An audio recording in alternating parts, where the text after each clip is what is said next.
first episode was about 4 years ago. It was a very, very scary time. I was feeling that the whole world was conspiring against me. I was feeling that everything, like a conversation on a bus, was to do with me. Everything was about me. People were out to get me. They were coming to get me. And one friend said, "Anita, I think you're suffering from depression." She said, "It's like you can't see outside your own world." But it still didn't really make sense to me. And then it got to the stage where I just couldn't function any longer, couldn't make myself a meal, I couldn't do anything. And they were trying to get me to go into hospital, friends, and I was going, no, I'm fine. And one friend came out of work one day, she got a call from my GP, and she came and got me. And it was funny when I look back, but quite sad as well, because she physically had to pull me into the car. And when we got as far as Colester, I wanted to bail and I tried to jump out of the car, but she put the child locks on so I couldn't move. And then when we got to Pat's, I just thought it was a whole big conspiracy, that they were trying to take my apartment. And the irony of life was that St. Pat's, her husband was Pat, and I was thinking that he owned the hospital and they were going to take my apartment, and I had to sign on the dotted line, and I had to sign myself in because she couldn't sign me in. So I signed myself in. She said, "This is the hardest part, Anita." And from then, things got much, much easier.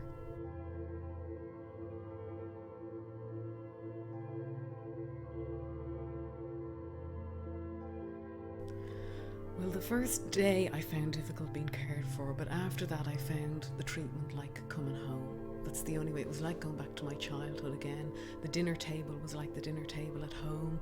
There was a richness and a tapestry that I could scarcely put into words. It was just a coming home feeling. But I kept telling her, I'm not bipolar, am I? I was terrified of bipolar depression because of the manic highs and lows. So the first night was pretty bad. I was hallucinating. I thought I had done one thing. I had spoken out about something that had happened in my past, and I thought that this was my comeuppance, that I was really going to get it and that everybody was involved. But after a few days I came out of it, and the doctor said, "You were dissociated from reality completely." And she said, most people who'd come in your state would take 6 months to recover. But she said you came around within a week, which was quite amazing. 5 years previously to that, I had been having flashbacks of events that had taken place in my past, my childhood. Really traumatic, scary stuff. I couldn't believe that this had been my life. I had just repressed it completely because I couldn't deal with it. So for about 5 years I didn't sleep properly, and I was constantly stressed out, and I think that that's what triggered it.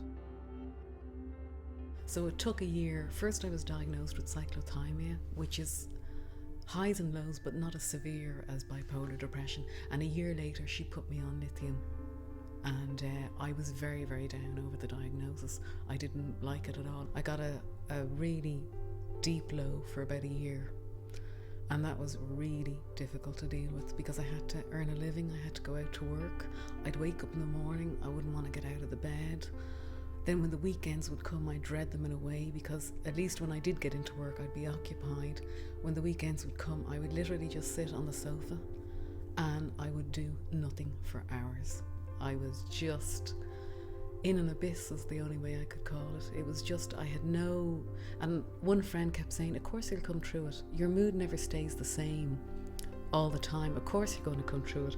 And I thought it was endless. I just thought I would never ever.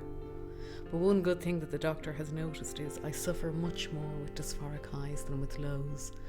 But when the low comes, I'm equally scared as with the highs, because I'm afraid of going down to that depth that I've been in before. It's just life is, there's nothing rewarding about it. There's nothing creative about it. It's just stagnant. And it frightens the life out of me to think it could ever happen again.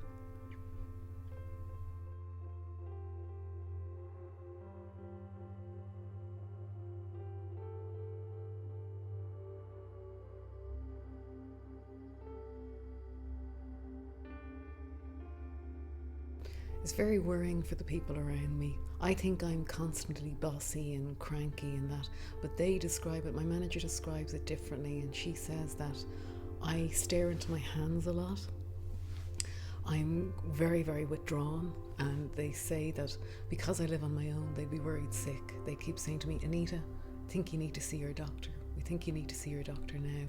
And then I said something very loudly one day on the floor, and they were afraid I'd embarrass myself. And they called me down to a meeting room and said, Anita, you need to see your doctor. And they had the paramedics waiting outside. So that was pretty embarrassing for the paramedics to come in, take in an ambulance to Vincent's. And like that, very worrying for the people around me. I find when I'm elated, I love colours, very vibrant colours like reds and blues and yellows.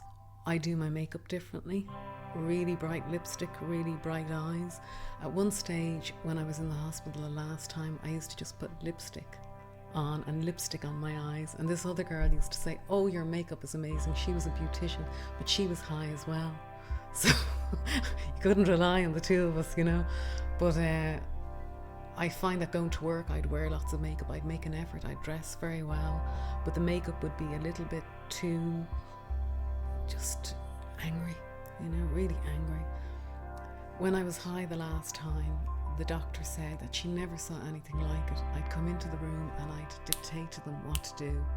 Prescribe this many milligrams of this, do that. I know when I'm doing it, when I'm saying it, and when I'm being bossy, I cringe because I can hear myself do it, but I can't actually stop it because something terrible will happen if I do. It's like there's a superstition attached. They're always there to some degree. I live with those thoughts of having special power or having power over others. Not so much power over others, influencing others. And I believe at times when I'm high that I can communicate with people in minds, that I'm being sent messages to do this and do that and go here and go there. But it's almost like it's a higher part of your brain that's working. It actually works, and you follow the commands and you do things, it actually works and you get successful results, I've found so far.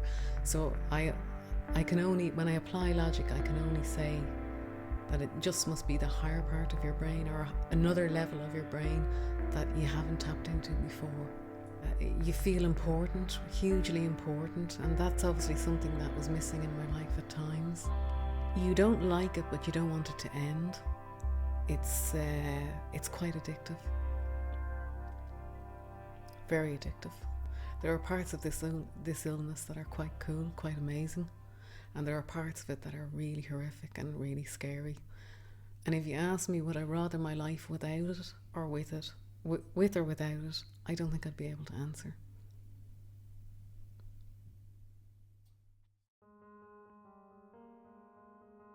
I do compare myself from time to time. There's times where I think I should be settled down with somebody, I should have had children, I should be like all the others.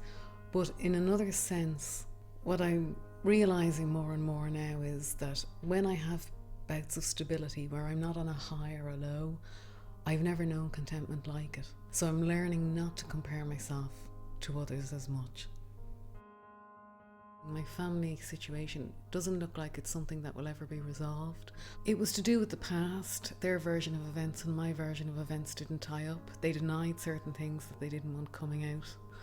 And basically they chose one member of the family over me. So that had a huge effect on me. That's when the really bad low was there. But now that I've accepted it and know that they won't be coming back into my life, I'm okay now.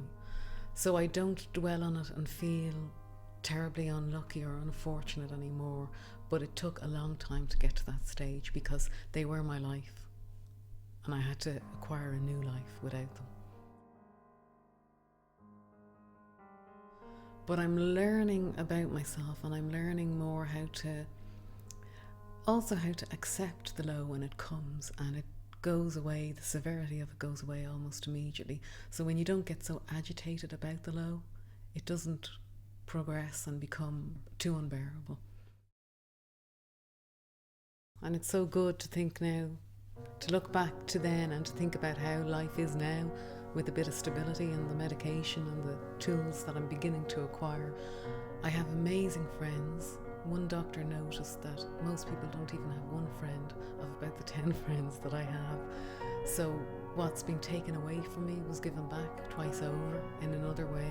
And I'm working now on being able to try and spot the highs and the lows so I can avoid the hospitalisation and the whole rigmarole of being brought through.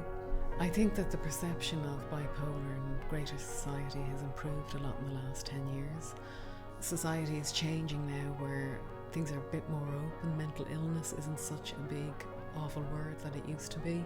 Like 100 years ago, people like me would have been locked up and the key would have been thrown away. You would have just been considered not a valid member of society. Whereas now so many creative people, famous people have it, that it's in the limelight now. And some people still associate it with what was known as manic depression, and they think that people who are bipolar are constantly manic and high, and they go out and spend loads of money and they write books and they do all sorts of crazy things.